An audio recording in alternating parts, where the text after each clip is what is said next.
ხელოვნება თითქოს არის ერთგვარი ენა, რომლითაც ადამიანები საკუთარ თავს და სამყაროს გადმოსცემენ. ჩემთვისაც ეს არის საშუალება მივცე ფორმა საკუთარ ემოციებს და ფიქრებს.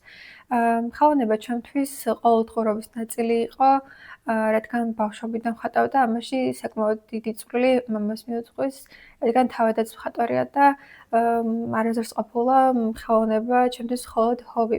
საკმაოდ პირადი არის ხელოვნება და ხატვა ადამიანისთვის, პირადი სივრცე და ჩემთვისაც როცა ვხატავ, ვწყდები რეალობას და მაქვს დიალოგი, მთელი პროცესი მაქვს დიალოგი საკუთარ თავთან.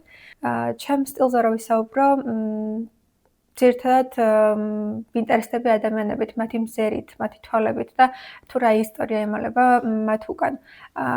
მგონია რომ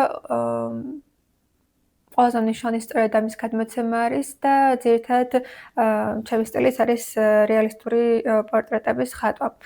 ხატვის დროს ძირითადად ვიყენებ ფანქარს, ნახშირს და ვხატავ ქაღალდზე, ზოგჯერ ტილოზეც. ჩემი მთავარი მიზანი არის, რომ გადმოცე ეს ემოცია, რაც იმალება ადამიანის მზერაში.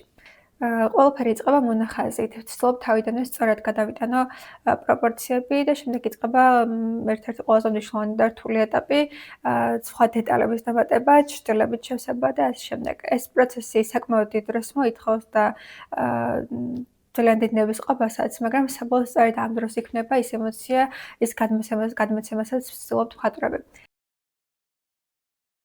რეალიზმი ჩემთვის მხოლოდ გარეგნობის დახატვა არ არის, უფრო ადამიანის შინაგანი სამყაროს დაჭერის მცდელობაა. ყველაზე რთულიც მხატვრობაში ალბათ ის არის, რომ არასდროს არ ხარ საკუთარი ნაშრომით ბოლომდე კმაყოფილი.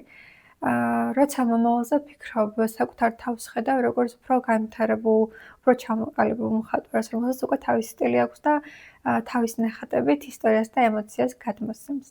ხშირად წარსულსაც ვფიქრობ, ვიხსენებ ბავშვობას და ალბათ ბავშვობაში რომ დაბრუნებულიყავი, საკუთარ თავს ვეტყოდი, რომ არ შეეშინდეს, უფრო ენდოს საკუთარ თავს და უბრალოდ იყოს გულწრფელი იმაში, რასაც აკეთებს.